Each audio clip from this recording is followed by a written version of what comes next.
Ouvir a Justiça de hoje com o tema Registros Públicos, discutindo nomes exóticos, homônimos e alteração de nomes de transexuais no Brasil.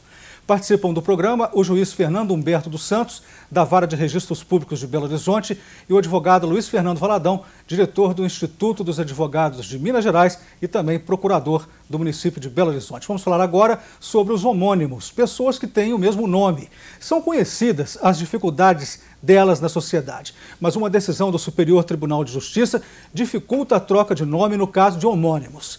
Entende o STJ que a abundância de homônimos não é razão para mudança de nome. O caso em julgamento foi o seguinte: um advogado do Mato Grosso, Luiz de Almeida, pediu para trocar de nome por causa da quantidade enorme de homônimos. A terceira turma do STJ decidiu. Ele só poderia trocar de nome se a denominação atual lhe causasse constrangimento ou fosse conhecido por um outro nome. Como interpretar este posicionamento do Tribunal Superior, doutor Valadão? Olha, eu concordo com o posicionamento do Superior Tribunal de Justiça. Eu acho que nós não podemos vulgarizar aquilo que é tratado pela lei de forma restritiva. Ou seja, o cidadão só pode alterar o seu nome se aquilo lhe trouxer alguma situação de vexame, algum constrangimento efetivo e real. A questão dos homônimos não me parece apenas pela homonímia está justificada a alteração. Eu acho que tem que haver algo constrangedor, né? Às vezes o nome do sujeito é a repetição de um nome de um cidadão famoso, de um político famoso, enfim, de um personagem famoso e, por exemplo, o sujeito é o nome de Hitler, né? Algo que lhe causa constrangimento. Agora, apenas ser homônimo, eu discordo da pretensão desse advogado do Mato Grosso e concordo com o STJ. A lei é clara nesse sentido e se nós começarmos a permitir ou concordar com alterações, nós vamos trazer aí uma insegurança jurídica e isso vai acontecer o quê? Aquele cidadão fez um contrato com aquele nome originário, depois mudou. Aquele sujeito tinha o seu nome lá no registro lá do Ministério da Fazenda, na Secretaria de Segurança Pública e houve uma alteração. Então é isso que a lei quer proteger, uma estabilidade jurídica, uma segurança jurídica que é traduzida pelo próprio nome. Opinião do senhor, doutor Fernando, sobre essa decisão do STJ, lembrando que o doutor Fernando é também juiz eleitoral em Belo Horizonte. Coincide com a opinião do doutor Valadão, porquanto a gente tem que começar entendendo o que é o nome. O nome é a identificação do cidadão na sociedade, é o que diferencia, né? É a identificação. Acontece que no passado, essa homonímia poderia levar a pessoa a alguma situação constrangedora. Mas hoje não. Hoje você tem número de CPF, número de carteiras de identidade, endereços, uma série de fatores referenciais que modificam a situação anterior. Ou seja, as pessoas hoje se identificam também por outros valores, né, que a sociedade reconhece. No sistema eleitoral, por exemplo, hoje existe uma homonímia muito grande, mas se identifica as pessoas pela data do nascimento, pelo nome da mãe.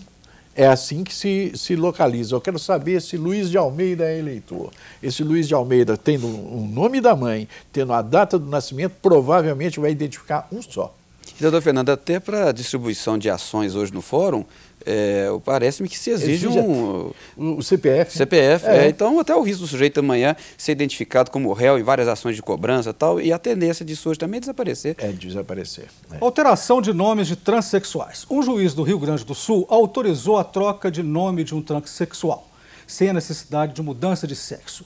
Como os senhores veem esta decisão, começando pelo senhor, doutor Valadão? Desta feita, eu concordo com o juiz. Eu acho que, como bem disse o doutor Fernando, o nome é a identidade. E a identidade tem que revelar aquilo que a pessoa apresenta para a sociedade. Então, se o cidadão transexual, que é aquele cidadão que não assimila o sexo que originariamente ele possui, que ele ostenta. Então aquilo lhe traz um transtorno, um conflito enorme que pode chegar no ápice, que é a própria cirurgia transformadora. Então esse cidadão se apresenta no mundo afora como, vamos exemplificar aqui, um homem que se transformou numa mulher, né? A sua aparência física é feminina. Mas nesse caso aqui não houve cirurgia. Sim, mas eu digo, a cirurgia seria o ponto máximo, né? Mas eu acredito que possa haver o transexualismo ainda sem a própria cirurgia.